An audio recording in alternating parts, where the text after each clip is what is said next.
Apa itu cash flow? Cash flow ya simpel aja ya Mbak Sinta ya, pemasukan dan pengeluaran di situ ya. Ini yang menjadi salah satu tolak ukur kita untuk setiap bulannya apakah kita makan tabungan atau tidak. Kita harus tahu cash flow kita di sini ya. Jadi ada yang namanya arus kas bersih atau net cash flow ya. Nilai ini adalah nilai pemasukan dikurang pengeluaran per bulannya. Misalnya pemasukannya 10 juta, pengeluarannya 9 juta, net cash flow-nya 1 juta ya. Nah, seperti apa sih net cash flow yang yang ideal ya? Pastinya dia harus surplus di sini. Kalau dia defisit, makan tabungan ya. Ketika misalnya pemasukan kita 10 juta. Nah, habis itu pengeluaran kita 11 juta. Otomatis ada defisit 1 juta. Nah, itu ya otomatis akan mengurangi kita punya tabungan, entah itu dana darurat atau keseluruhan dari tabungan kita di situ ya.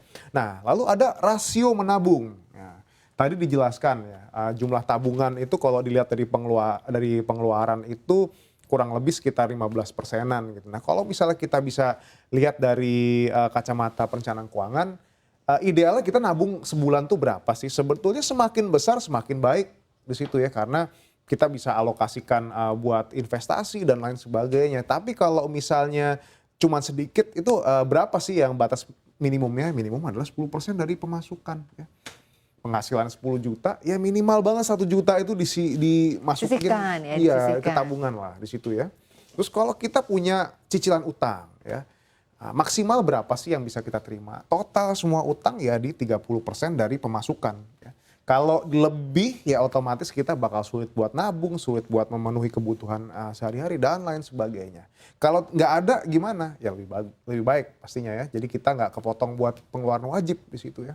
Terus ada lagi, rasio manajemen risiko berbanding dengan pemasukan. Nah, ini nih yang premi asuransi nih Mbak Sinta nih ya.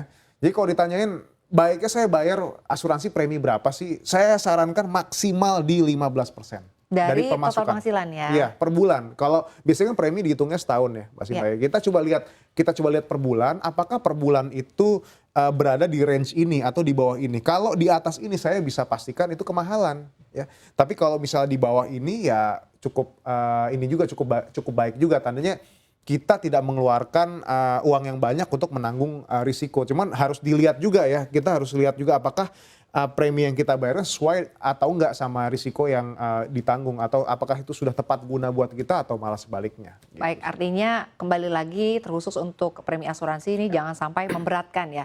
Nah, mungkin ini juga yang menjadi pertanyaan bagi pemirsa atau Sobat Cuan di rumah ya. Ini kan tadi disampaikan bahwa rasio menabung ini 10% ini minimalnya ya dari tabungan. Nah, terkait dengan untuk premi asuransi. Ya. Nah, apakah ini ada di dalam perhitungan untuk premi asuransinya atau menabung 10% lalu untuk premi 50%. Jadi artinya 75% yang bisa kita gunakan atau seperti apa bijaknya? Ini di luar. Jadi kalau ini benar-benar ketabungan sebetulnya. Ini benar-benar ketabungan. Kalau ada yang menyarankan juga ke investasi ya silakan.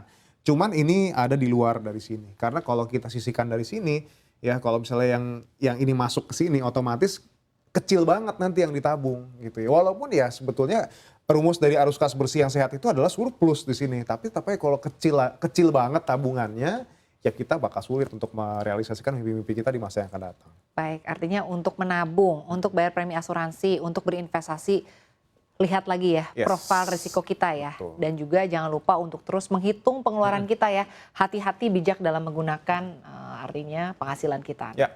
Ini kita akan membahas mengenai perkembangan proporsi pengeluaran responden dari survei Bank Indonesia atau berdasarkan responden dari survei Bank Indonesia. Sebetulnya untuk saat ini nih, penggunaan tabungan, cicilan, pengeluaran seperti apa sih kondisinya Mas Aulia Akbar? Sebenarnya nggak usah jauh-jauh kita dari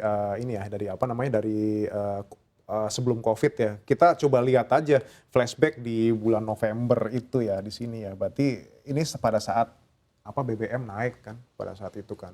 Habis itu kita bisa lihat banyak kenaikan harga-harga barang dan jasa. Kayak beras saja waktu dulu masih 12 ribuan, tapi yang belakangan ini kan udah sampai 14 ribuan. Harga gula juga naik, dan bahkan saya sempat baca juga di salah satu ini juga ya survei Mandiri ya waktu itu ya. Jadi dia bilang kalau masyarakat kelas menengah ke bawah itu uangnya habis cenderung untuk digunakan untuk membeli barang-barang yang sifatnya seperti personal care, sabun dan lain sebagainya.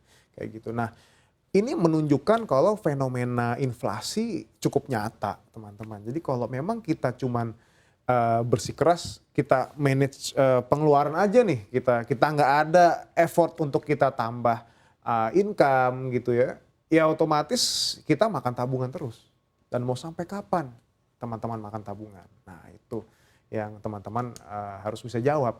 Nggak salah sebetulnya kita makan tabungan di saat kondisi kita emang lagi darurat, tapi sampai kapan daruratnya itu teman-teman harus bisa tahu way out-nya seperti apa.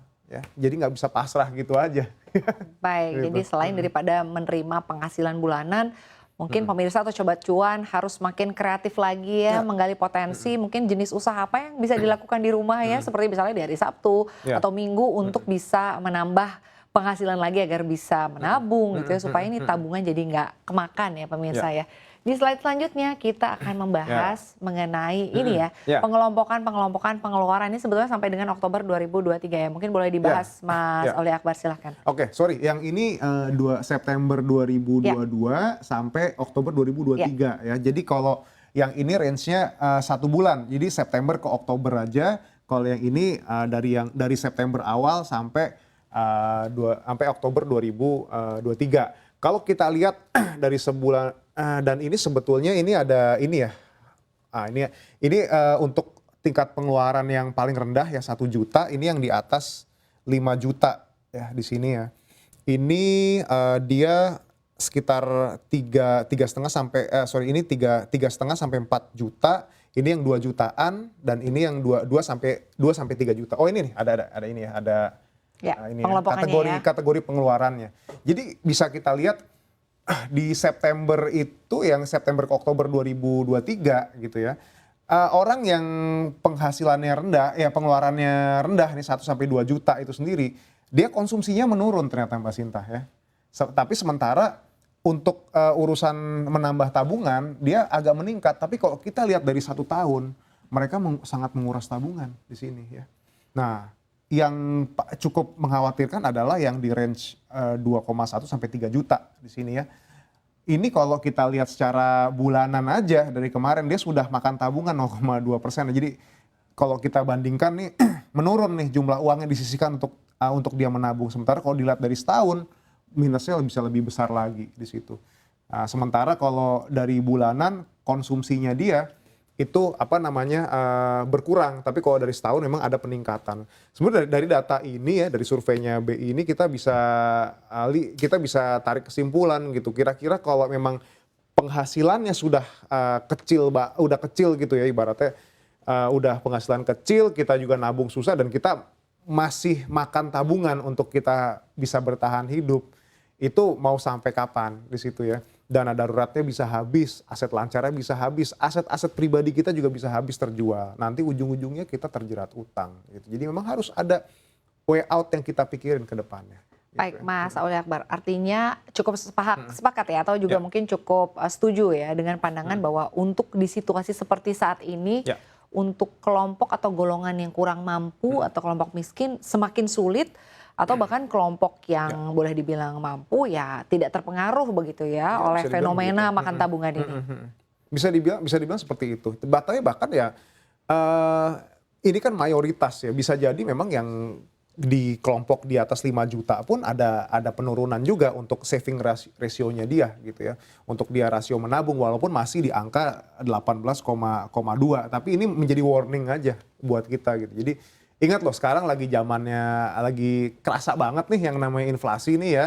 Kalau teman-teman nggak rajin-rajin nabung gitu ya, kalau teman-teman masih makan tabungan, ke depannya bisa bermasalah.